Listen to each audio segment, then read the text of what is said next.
All right, I think we might get started. It's 3 minutes past, and we've got a few slides to get through before we pass over to Kate. So my name is Kate Robertson. I'm the President-elect of the Australian Society of Exploration Geophysicists. Thank you so much for joining us today, and apologies for the technical mishaps we had last week, but for those who've rejoined, thank you very much. Oops. Sorry, I think I'd be used to screen sharing by now. Just one sec.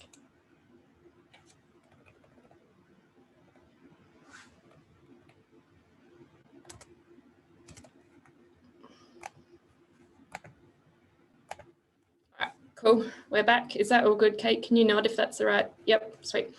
Okay, so I'd just like to thank our corporate members and our Corporate Plus members. So thank you so much for the contribution that you make to the Society, and also to the ASEG Research Foundation, which supports honours and masters and PhD students in geophysics. So thank you to High Size, Total Seismic and VelSize, our Corporate Plus members, and Southern Geoscience Consultants, Down Under Geosolutions, Santos, Transparent Earth Geophysics, and Australian Geophysical Services for being these Corporate and Corporate Plus members. We really appreciate the support. And you can find out information about how to become a corporate member on the ASEG website. And a big thanks to our branch sponsors who help make our regular monthly events with the different branches possible. So South Australia, Northern Territory, WA and New South Wales branches. So thank you to these sponsors. I'll hand over to Kate after a few more slides, and during her talk, you'll be able to ask questions in the Q&A box, or if you can't find that, you can type them in the chat. And at the end, I'll read out these questions to Kate and she can answer them, or you can raise your hand, use the raise hand function if you'd rather ask them verbally. I just got a little bit of an advertisement here for a professional development workshop that's coming up that's put on by Nexus. So it's Geological Interpretation of Aeromagnetic Data, a Practical Approach. It's a 2-day online workshop, 30th and 31st of March. It's got 30 places, and ASEG members get a discounted rate of $400, which is a $100 saving, and students are $100. And we're excited to announce that we'll be supporting 2 full registrations and 1 student registration, and ASEG members will get an email about that and see it in our newsletter about how you can apply to be one of the free attendees of this course. That sounds like it's going to be really excellent. We've got a couple of webinars coming up scheduled so far. 23rd of March, Tegan Blakey and Helen McFarlane. And we have the federal AGM on the 6th of April, and we'll have Professor Graham Heinsohn speaking at that. More details on that one soon. And just your regular reminder of the wonderful benefits of being an ASEG member. Not to go into them all, but we do have a technical journal, Exploration Geophysics, which is free for ASEG members to access.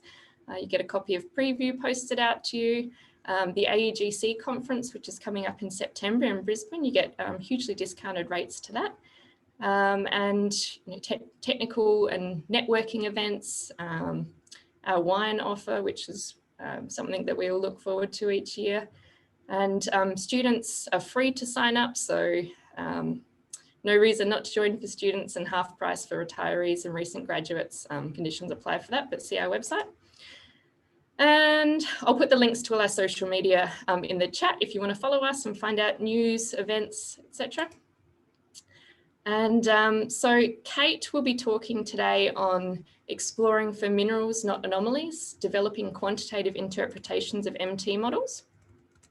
And so Dr. Kate Selway is a geophysicist and researcher who specialises in the MT method and improving interpretations of mantle geophysics. She recently completed an ARC Future Fellowship based at Macquarie Uni, and has previously held research positions at the University of Oslo, Lamont Doherty Earth Observatory, Yale University and the University of Adelaide. So she's travelled far and wide, and she completed her PhD at the University of Adelaide in 2007. Her research has spanned giant mineral deposits in Australia, active rifting in East Africa, and mantle uplift in Greenland and Antarctica. And she's just moved back to Adelaide and starting a position at the University of South Australia. So with that, I will turn off my screen sharing and invite Kate to share her screen, and we can look forward to her talk. So thanks, Kate. Excellent. Thank you very much, Kate. And great, can you see my screen there? Yep, that's great, thanks. So I'll come clean at the start that I want to give a shout out to Steve Buzatil, from whom I absolutely stole the title of this talk. Steve's a geophysicist at BHP, and we were talking about these issues of developing quantitative interpretations of MT models. And he said, well, after all, we mine minerals, we don't mine anomalies. And I thought that was such a fantastic encapsulation of this issue. And I think we can still, we've come over the last 10 or 20 years a huge way in producing really fantastic and reliable MT models. But in terms of our interpretation and linking those to mineral systems, we can still be in a bit of a kind of a bullseye mindset that whenever we see a red blob, we think that that's something that's maybe prospective for us. And so in this talk today, I want to talk about how we're kind of moving beyond that kind of bullseye mindset to develop some quantitative interpretations that can be more helpful in understanding mineral systems and ultimately in exploration. So I'll start out today talking about the value of quantitative interpretation and kind of making some links to how we do geophysics in the upper crust. Some of the steps that we have to take so that we can produce successful quantitative interpretations. Talk about how we can, especially when we're looking at the mantle, how we can improve our interpretations by combining MT and seismic data. And then finally, I'll talk about an example of this work, which has been in the Eastern Goldfields Superterrane in the Yilgarn Craton. So those who work in the upper crust are really, really familiar with making quantitative interpretations of their geophysical data. It's sort of second nature that's what's done in the upper crust. And this is an example of some potential fields data from Cobar in New South Wales that was put together by Richard Chopping and Simon Vanderwill. And this is a paper from 10 years ago. This isn't kind of new cutting edge stuff, but a really nice illustration of how we use quantitative interpretation in the upper crust. So in this mineral system, there are different alteration assemblages that have different gravity and magnetic signatures. And by combining those gravity and magnetic signatures, it's possible to figure out sort of exactly which alteration assemblage we're looking at. If we only had the gravity data, or if we only had the magnetic data, there'd be more ambiguity.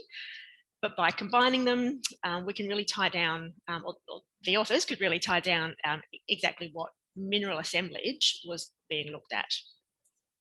And then that can be put together in terms of a model for the whole system, where they could map out exactly where the different mineral assemblages were, link it with the petrology, link it with the oxidation states of the fluids that were involved, and then really use that geophysics to actually tie down where we're going to be the better areas to drill and which areas were going to be more prospective.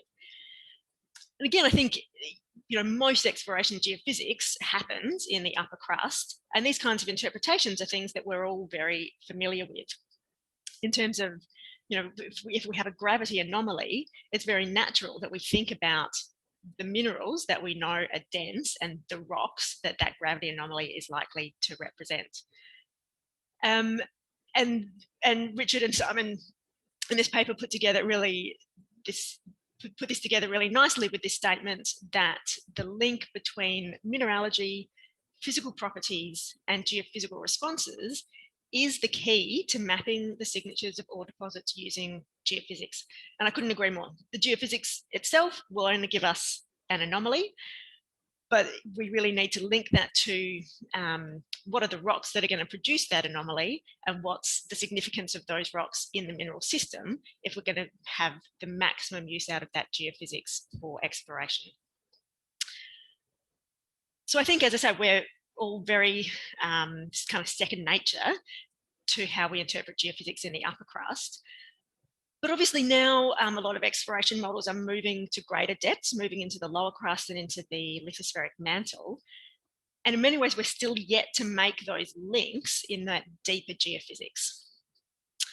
And so that's what I'm talking about today, and what a lot of my work and a lot of the work that I've done over these last 4 years in my future fellowship has been aiming towards. And it's very natural that we haven't yet made such good quantitative interpretations in the mantle and deep crust. And the main reason is just because we don't have the rocks. So this is a map of drill holes in Western Australia. And you see the vast majority of these drill holes don't extend beyond 1 kilometre depth. So we know a lot more about what the rocks are in the upper crust, and we can do some geophysics and make an interpretation and actually compare it to the rocks that are there. Once we get deeper into the crust and into the mantle, we just don't have the rocks to be able to do that. Another challenge is that once we move deeper, the geophysical responses are all relatively complex. This is certainly true of a lot of upper crustal geophysics as well. But in terms of piecing together exactly what it is that's controlling that geophysical response, there are often quite a lot of factors that we have to consider, and a lot of them are not very well constrained.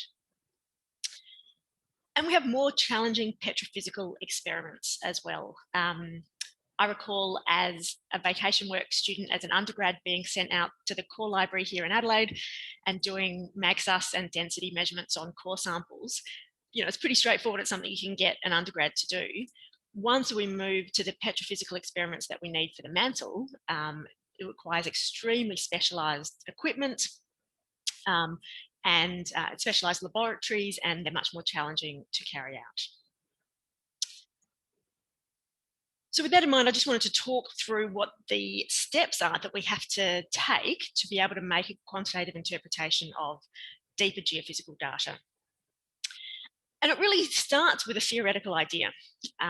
Because we don't really know all the details of what the rocks are down there, so we need an idea of what it is that's going to be controlling the geophysical property that we're interested in. That idea then gets tested with experiments, as I say, often at quite high pressures and temperatures, requiring specialised equipment, like this is a diamond anvil press here. Those experiments can never really be carried out at real earth conditions. For instance, if you're in a diamond anvil like this, the sample that you're measuring is extremely small, much less than a centimetre. So you're needing to extrapolate out to grain sizes and compositions of the earth. Also, pressures and temperatures might not be the full range we would expect in the earth.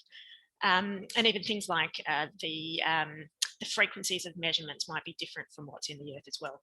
So we've made those experiments, and then this step of extrapolation out to earth conditions is really important as well, and comes with a number of assumptions too. Once we've made those extrapolations, then we kind of have a model of how composition and temperature affects the geophysical parameter that we're looking at.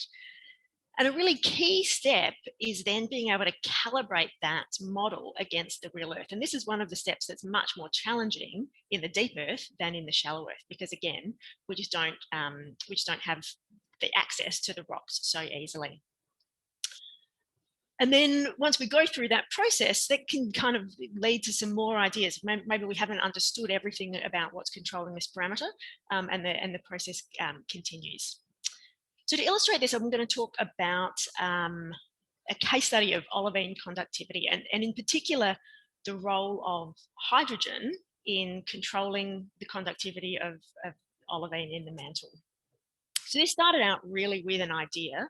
Back in 1990, this was Shunkaratu, really just thinking about how hydrogen behaves in olivine, how hydrogen diffuses in olivine, and proposing the idea that because hydrogen diffuses quickly, it should also increase the electrical conductivity of olivine.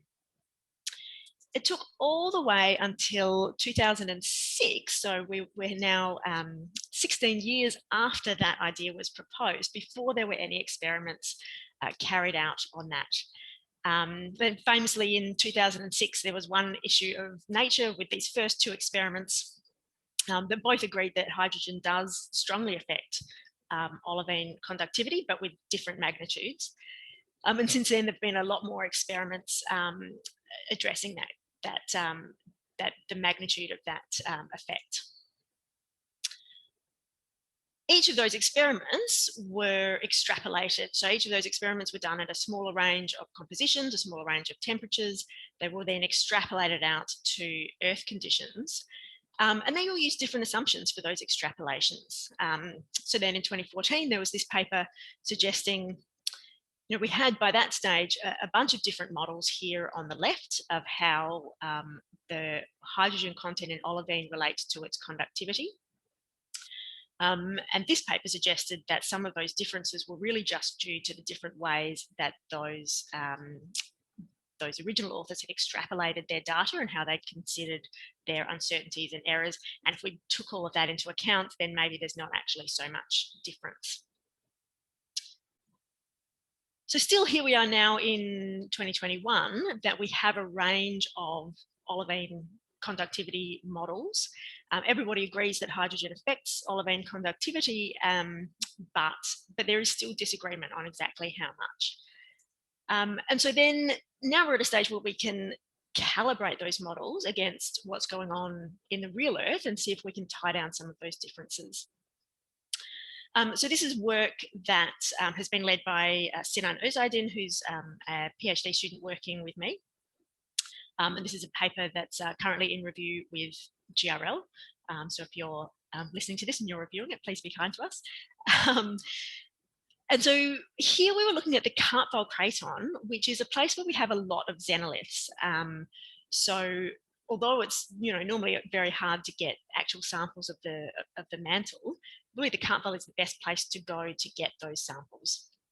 So so these xenoliths tell us the composition of the mantle, shown in this middle plot here. So we know sort of basically the modal mineralogy of the mantle.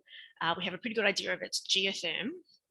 And we also have, in some of those xenoliths, people have made measurements of the hydrogen content of some of the olivines and orthopyroxenes in those xenoliths.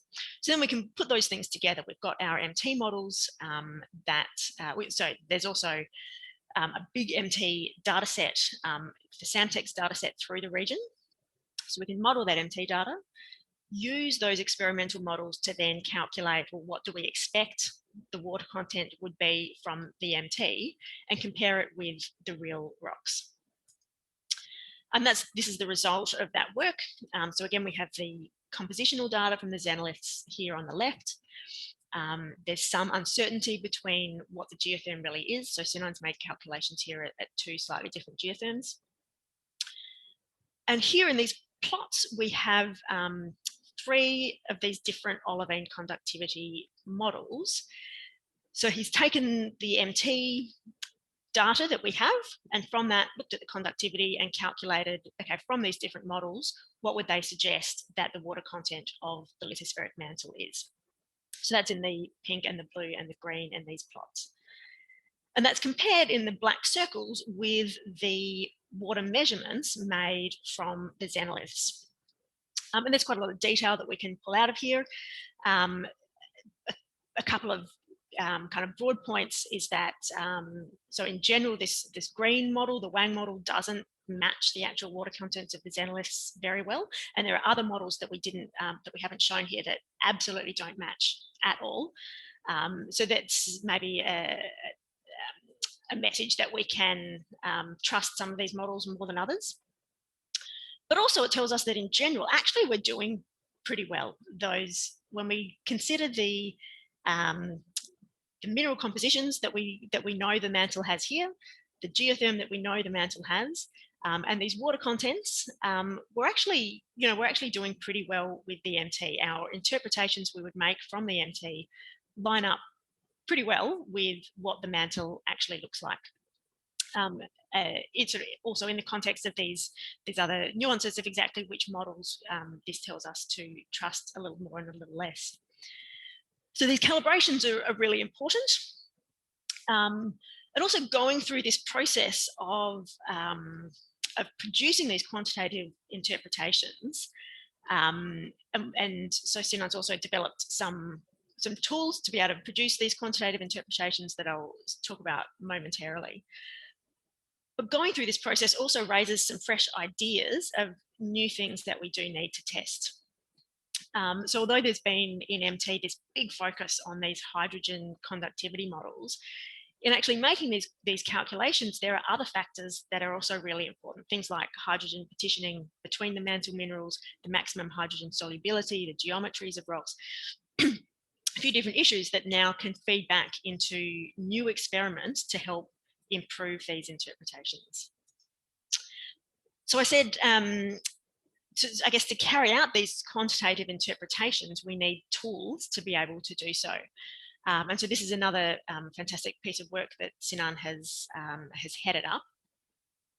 And it's it can be a really daunting task to do some of this experimental literature is really dense and quite challenging to get through.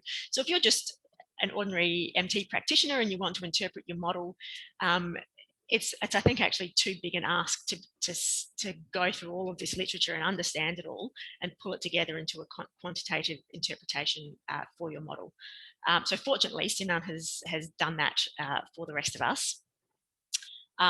So he's produced this MATE software, which is open access, and lets people build a a compositional model for their lithospheric mantle, a thermal model, and then choose whatever experimental models they want to choose to forward model what its conductivity would be. So a couple of examples here on the left, this is just comparisons with a very simple composition, comparisons of the impact of the different olivine conductivity models. And then on the right, we have real MT data in the dashed lines, these two dashed lines here, compared to different compositional models. So on the left panel, there's some amphibole. In the middle, there are different proportions of phlogopite, and on the right, there's a graphite-rich layer. Just illustrations of how we can use this tool to test what compositions actually match with our MT models. Another really useful tool, especially when we're in the mantle, is combining interpretations from seismics and MT in just exactly the same way as if we're when we're looking at the upper crust, and we could produce much better constraints from combining gravity and magnetic data. Once we're in the upper mantle, it's really seismics and MT which give us the most, the most detailed models. And by combining them, because they're sensitive to slightly different parameters, we can produce better constrained interpretations. So both electrical conductivity and seismic velocity are sensitive to temperature, but at slightly different magnitudes. Compositionally, conductivity, as we've been talking about, is quite sensitive to hydrogen content. Seismic velocity is not, but seismic velocity is much more sensitive to major element chemistry, especially the iron content of the mantle. Conductivity is really sensitive to minor conductive phases. So something could be, maybe only 5% of a rock by volume, but if it's very conductive and it's interconnected, it can really dominate the conductivity of that rock. Whereas seismic velocity is much more sensitive to the overall modal mineralogy of the rock. And both are sensitive to melt, but again, in slightly different ways. So this is an example of using this is not in an exploration context, but using this to understand the seismic low velocity zone, which is a region at the top of the asthenosphere, which has been kind of enigmatic and a cause of debate for a few decades of what it is that's causing it. So this sort of anomalously low velocity zone, it corresponds with a zone of low viscosity, but there's not really a corresponding dip in electrical resistivity. So in just the same way as I was just showing with the MT data, we can look at some of the experimental constraints on what controls seismic velocity to try to understand this dip in the velocity. So here I have in these solid lines in the black and in the grey, calculated seismic velocities just from ordinary mantle minerals, if we do and don't include some attenuation. So you can see even just standard mantle minerals, there is a bit of a velocity drop at these depths, but it's nowhere near the extent of these blue and red curves, which are actual observed seismic data from the Pacific. And then the other grey dashed lines are what the seismic velocities would be if we included various amounts of melt, and you can see that that drops that seismic velocity quite a lot. Then we bring in the MT and we can make a comparison. So, so for instance, we can forward model again what the conductivity would be, again with different proportions of melt and also different hydrogen contents. We can make those calculations for a wide range of hydrogen contents of the solid phase and different amounts of melt and how well connected that melt is.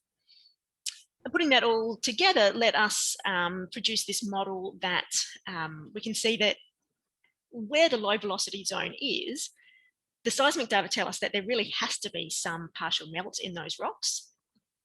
But the MT data tells us that, well, if there's melt that's going to make those rocks a bit more conductive, then the hydrogen content in the solid phase has to be really, really low to offset that high conductivity. At greater depths, the seismic velocities are actually quite fast, so there absolutely can't be any melts at greater depths. But the MT tells us that things get relatively conductive, so that means there can't be any melt there, causing that high conductivity. So there has to be quite a lot of hydrogen in the asthenosphere at those depths. And so we put that together in this proposal of a model where it's actually that as the asthenosphere convects away from the zone beneath the mid-ocean ridge where the asthenosphere melts, some of that partial melt gets trapped in the asthenosphere. So it retains that melt, but because it has melted, then the hydrogen content of the solid is then reduced. So just an illustration of how we can combine the MT and seismic data to produce a much more kind of thorough interpretation than we would from just one. And again, this is the same kind of idea that we can take to a mineral system. Kate, sorry, Yes. Can I just interrupt with a question just because it might help with people's understanding? Ned's just asked a question. When you say hydrogen, do you really mean water? Are they related or completely independent? Sorry for interrupting. I just thought it might help others if they're wondering the same thing.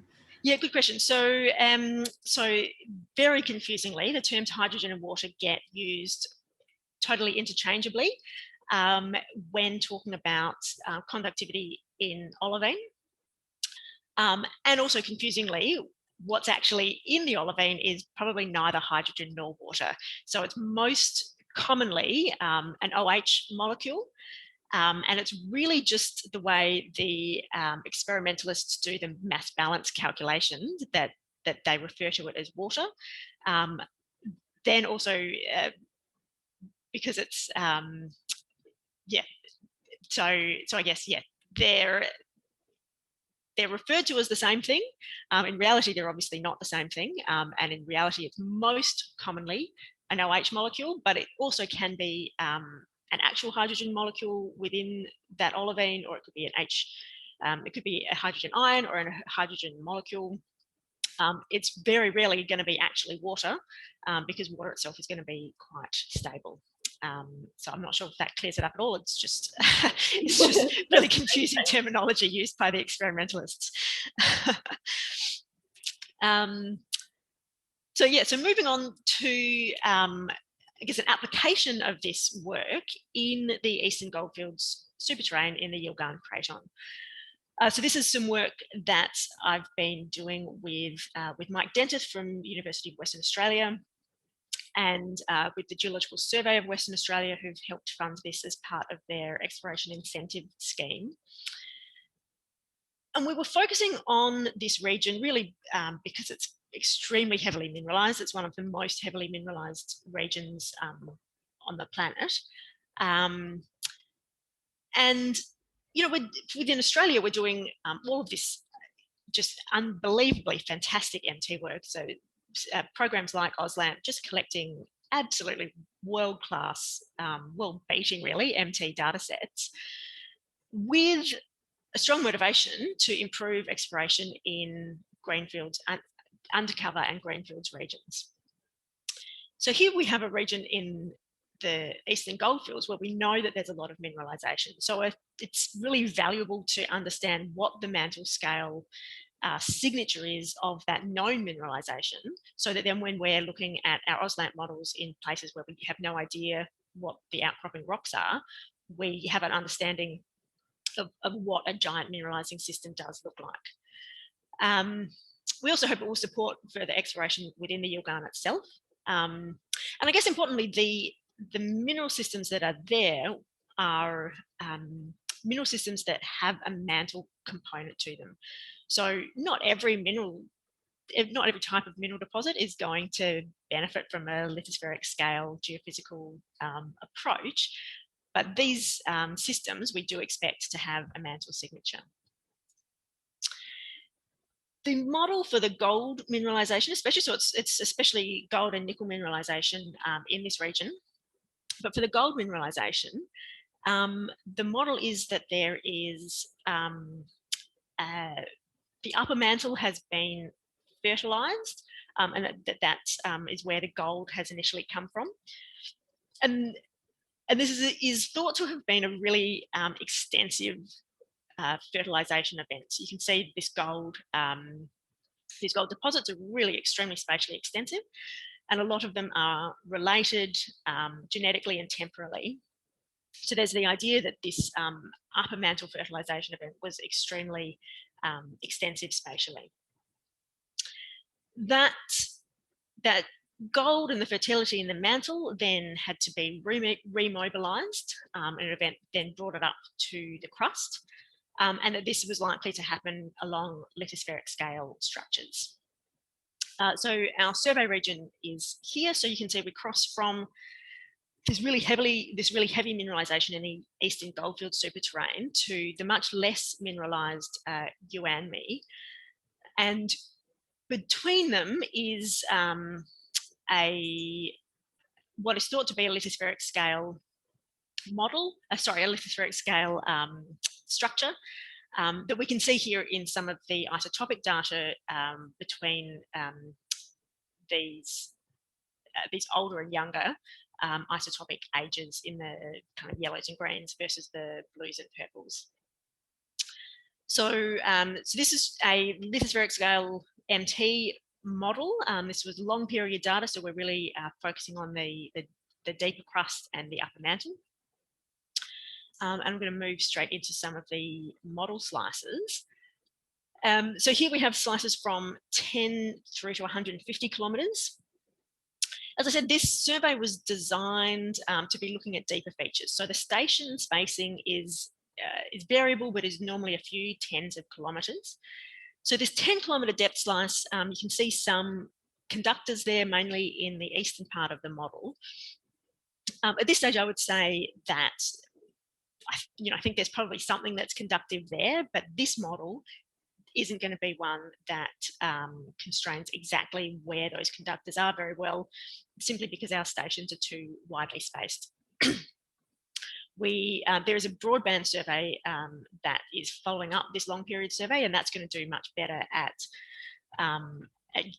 constraining exactly what's going on in the upper crust and exactly where those conductors are.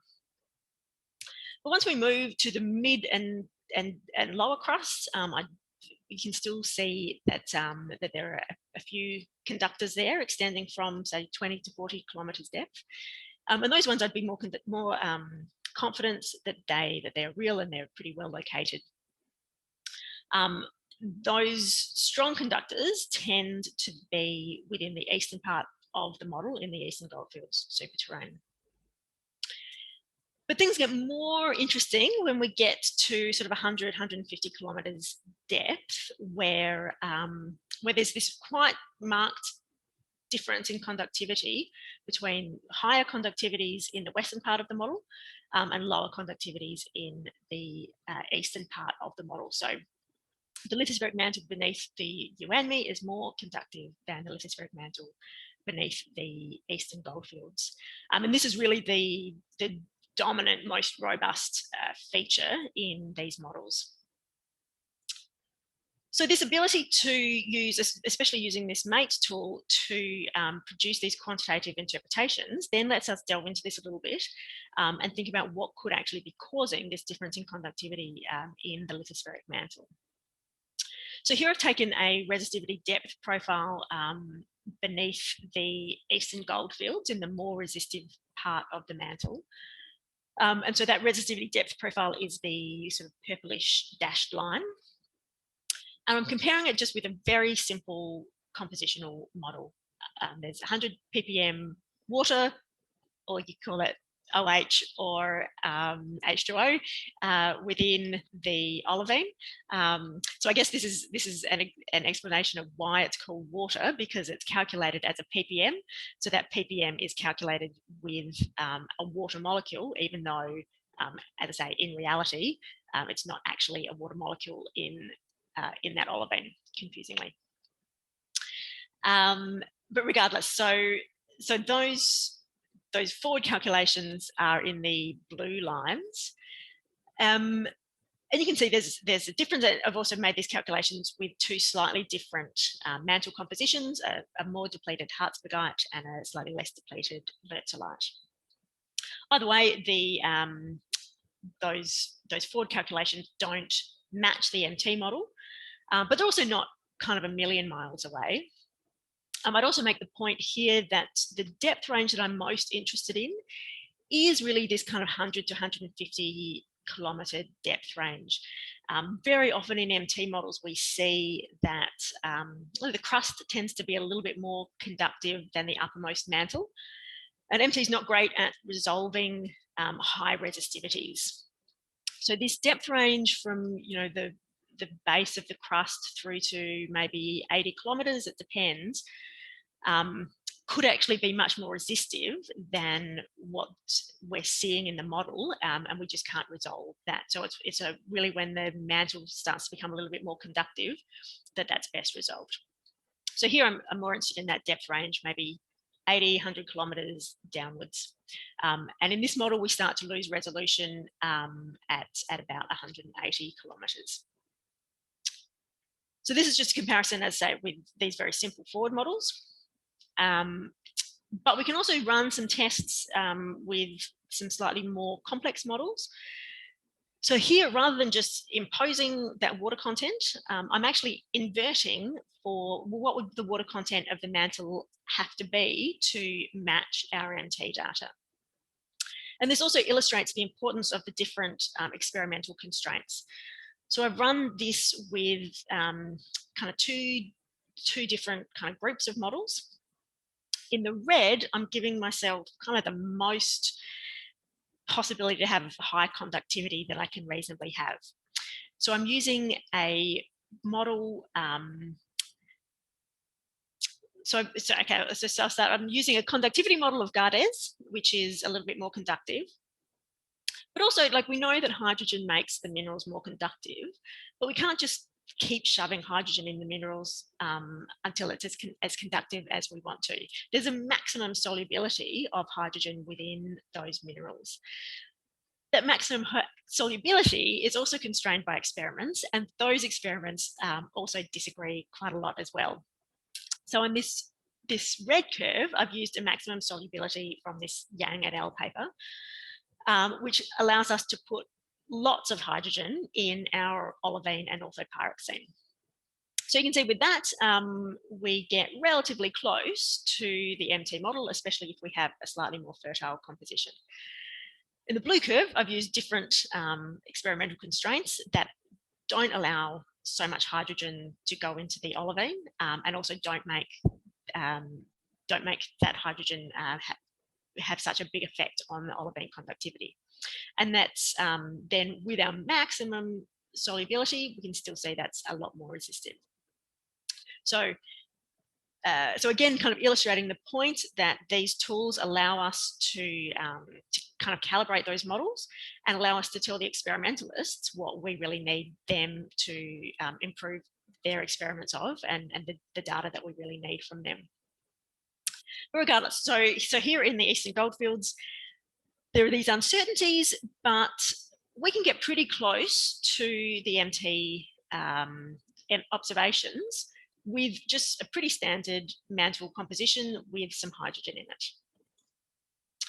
When we move over to the UANMI, which is much more conductive, you can see just from this resistivity depth curve that, it's much more conductive. And again, making this comparison with just a very simple composition, those observations are much further away from those forward models. And again, running calculations with the same models, those models again are much further away from matching our MT observations. So we can really say here in the UANMI that really there's no chance that it's just a standard mantle composition with some hydrogen that could explain this conductivity. We really need an additional conductive phase in there, which could be something like phlogopite, for instance. So certainly there are still some ambiguities. Here, there are uncertainties in the modal mineralogy of the region. It's not like in the Cart file where we basically know what the mineral composition of the mantle is. And there are these uncertainties in experimental parameters, which really do make it challenging to make unambiguous interpretations. However, there are still things that we can be quite confident about in our interpretation. And that's really that whether this difference in conductivity is due entirely to the hydrogen content in our minerals, or it's due to other minerals like amphibole or phlogopite, or even graphite, all of those differences are related to metasomatism and mantle fertility. So if it's hydrogen water in our olivine, for that to be there, we had to have hydrous fluids coming through our mantle to then get that hydrogen into our olivine. If it's phlogopite, we had to have hydrous minerals going through our mantle to then crystallize that phlogopite. So any of those explanations, they're all related to mantle metasomatism and fertility. So that means that currently our UANMI lithospheric mantle contains more imprints of that past metasomatism than the Eastern Goldfields lithosphere does. As I say, really, regardless of whether that's hydrogen or hydrous minerals or whatever combination of those there is. Oh, what's that model? Sorry. So this might be surprising, given that, as I said, it's the Eastern Goldfields that has all of these, has all this really extensive mineralisation, and that mineralisation needed to be kind of underpinned by mantle metasomatism, that for that mineralisation to form, the absolutely necessary first step was that the mantle had to be metasomatized to get that gold into the mantle in the first place. So it might seem surprising now that actually the lithospheric mantle beneath all this mineralization is more resistive and doesn't contain so many imprints of that past metasomatism. However, I think then if we think about it in terms of the mineral system and all the processes that had to occur to form those gold deposits, I think it actually makes a lot of sense. So this is a granite map of the Yilgarn Craton. And I particularly want to draw your attention to the greenstones that are in grey and these mafic granites or sonubitoids that are in blue. So these rocks in our survey region are very dominantly in the Eastern Goldfields Superterrane, and very much less in the Yuanmi. So the presence of these rocks tells us that the mantle has been melted and that mantle material has come up to the surface. And indeed, that's necessary for the formation of the whole gold system, because we needed to bring that mantle material to the surface to form those gold deposits. When we do that, so that means that the mantle had to be partially melted, and that process is going to destroy any of the potential causes of mantle conductivity.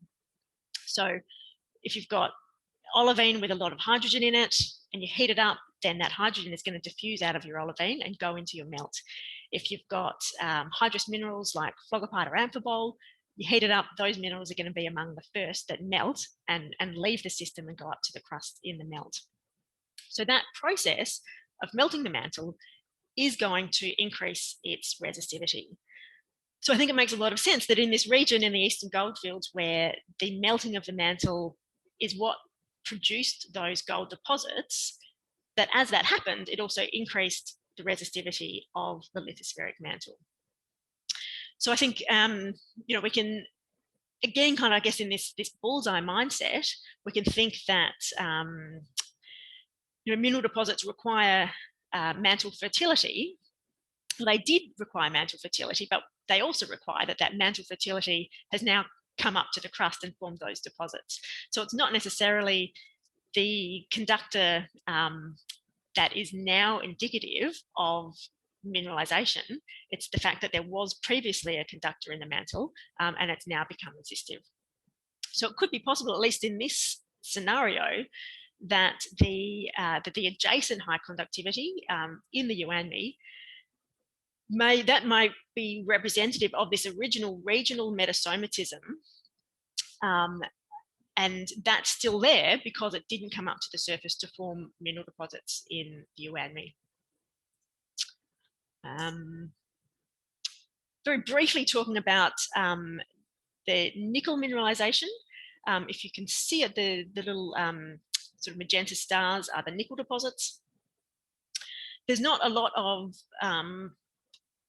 correlation between mantle conductors and the nickel deposits.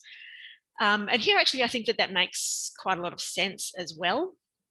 The sulfur in these nickel deposits was sourced from the upper crust, so we wouldn't expect those to have a mantle signature.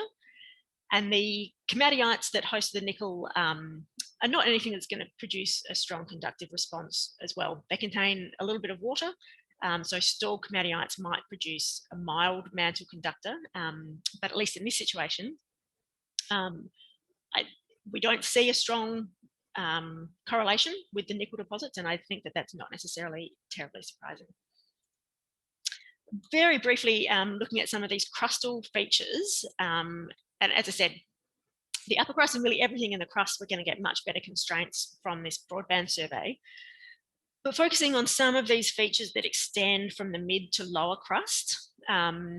So these features have resistivities between about 10 and 100 ohm meters, which is quite conductive for the crust. There's a possible spatial relationship to some west dipping faults, and these west dipping faults are important in mineralization. But again, we'll get that much more tied down with the broadband work.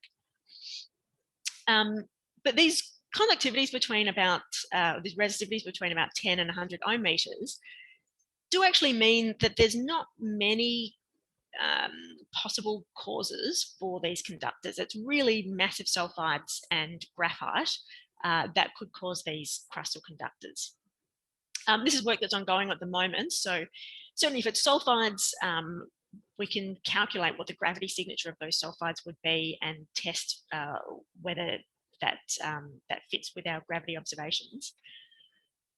But quite importantly, in this gold mineralizing story, the fluids that contain and that carry the gold must also contain H2O, CO2, and H2S. So kind of whether it's graphite or sulfides, there's a possibility that they could have precipitated out of these fluids that were also carrying the gold. So The presence of these crustal conductors might suggest to us that there were fluids in the region that had prospectivity to form gold deposits.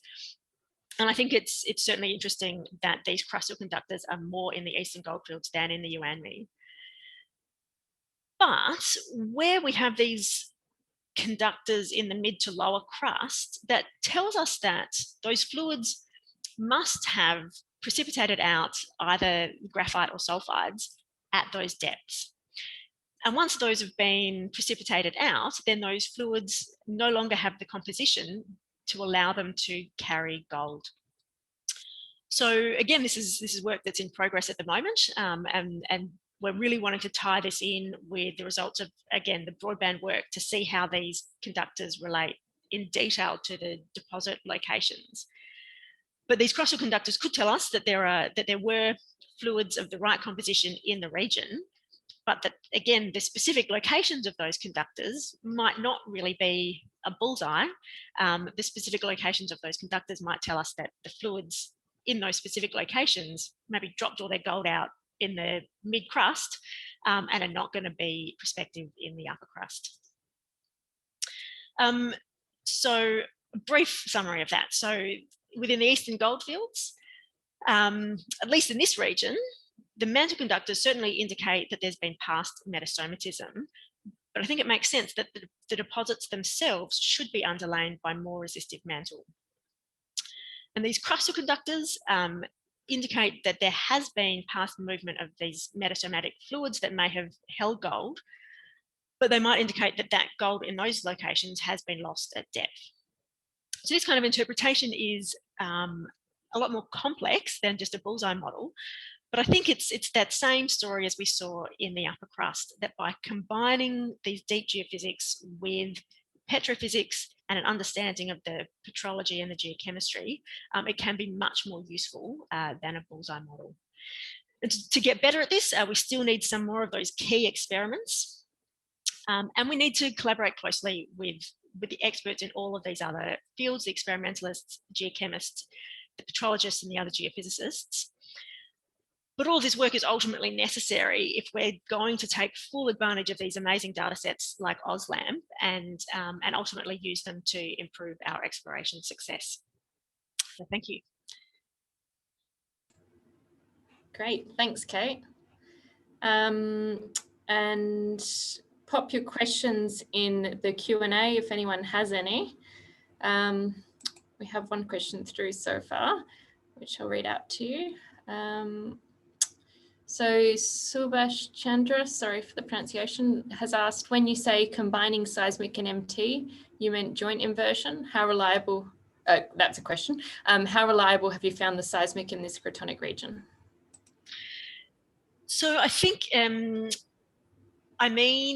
so joint inversion is certainly a possibility, or even just like that example I showed from the low velocity zone, we weren't combining the two types of data together in a single inversion, but using the interpretation of one to constrain the interpretation of the other. The difficulty with actually running a joint inversion is those links with the composition and temperature, which, as I think I've showed, we can do to some extent, but is certainly not perfect. So joint inversions that can take into account those uncertainties, I think, can be really successful, but joint inversions that just assume that a seismic low should be a resistivity low, I think are not going to be successful. In terms of the question about the seismic data within the Yilgarn Craton, that's something I'm absolutely still working on. So I don't have a final answer for that yet. Sorry. Cool. Thank you. A couple of comments saying you gave a great talk. I had a question which was about your interpretation that the conductors in the crust could mean that the carbon's dropped out, the gold's dropped out. Whilst I get where you're coming from, I also get then I start to wonder about the ASEG deposits in South Australia, with the Olympic Dam, and obviously that's got a crustal signature. So just wondering if you have thoughts on the differences in those situations. Yes, so far my thoughts are only that that's something I need to look into.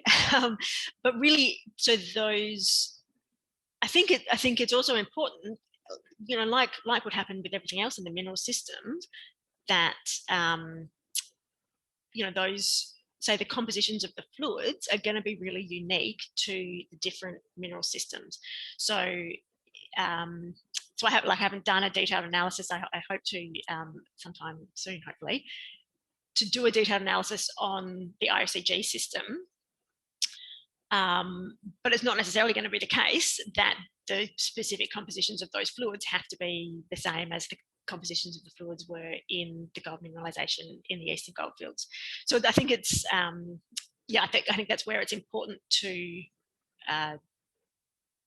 really do that detailed work in collaboration with, in this especially petrologists, who will understand, what's the oxidation state of those fluids, to be able to mean that if it's graphite, mean that graphite precipitates, and what's that oxidation state going to mean for all of our other minerals that we want those fluids to be carrying. And that's likely to differ in each different, certainly each mineralisation type, and potentially even in each deposit to some extent. Great, thank you. Stefan Thiel was asked a question which I guess you addressed quite a lot, but I'll read it out in case you have anything to add. The ASEGs in SA have also been attributed to mantle metasomatism and partial melting of the mantle, and are then traced right to the deposits. Given that the mantle is still conductive in that case, does this give us some constraints on the degree of melting in the mantle between ASEGs, gold terranes, and even nickel terranes? Yeah, it's a good question. And yeah, potentially. And I think, so the only other thing I would say with all of this is that, like everything with geophysics, all we get now is a snapshot of the mantle in 2021. And so we also have to work back through those other steps of all of the processes that lithospheric mantle has gone through in its history, and be sure that what we're looking at now, and certainly this is true for the Yilgarn as well, be sure that what we're looking at now is actually related to that mineralisation event and not some other event that happened to it subsequent to that, for instance. So yeah, that's the only thing I'd say with that. Great, thank you. We have a raised hand, but no, do we? Oh, maybe they put it down. Yep, okay, that's gone. Okay, yep, Cameron Cairns has raised his hand, so I'll unmute you, Cameron, you can ask your question. Yep, go for it.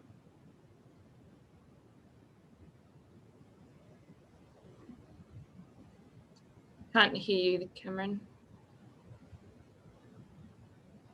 All right. Oh, just write in the chat if you want to be unmuted after. We'll move to another question. Okay, so next question, Ned Stoltz. Is there anywhere on Earth where crustal MT conductors have been conclusively linked to massive sulfides or graphite? These minerals rarely occur in the crust on the scales we work at with MT. Yeah, certainly they have in several places.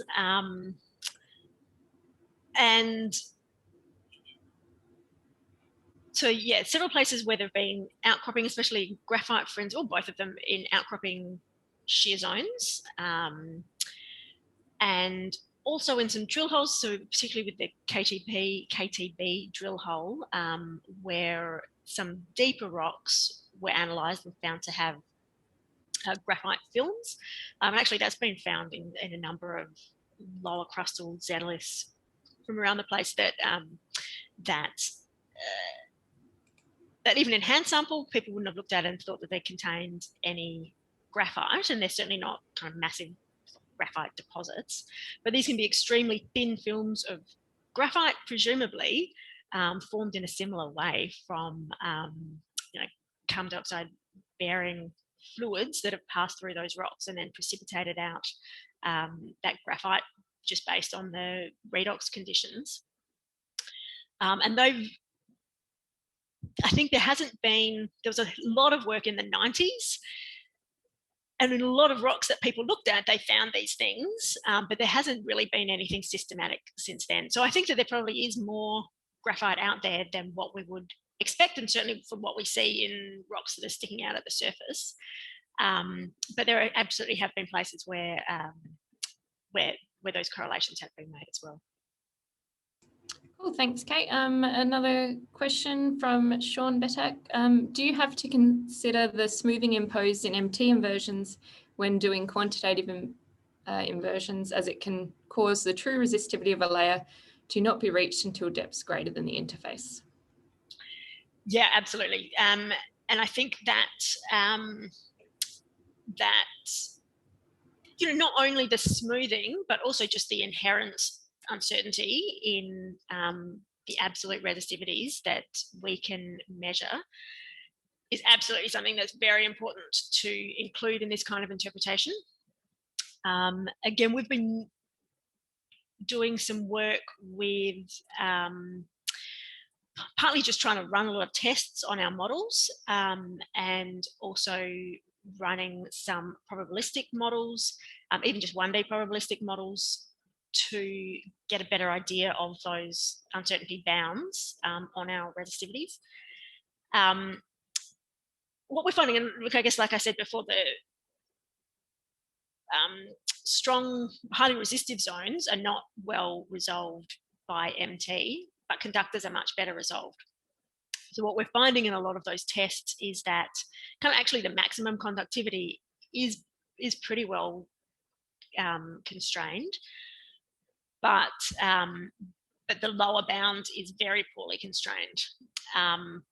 In these kinds of interpretations, then if we're trying to understand, for instance, like a maximum hydrogen content or a maximum amount of metasomatic minerals, then we want that maximum conductivity bound. So that's kind of a useful constraint for that.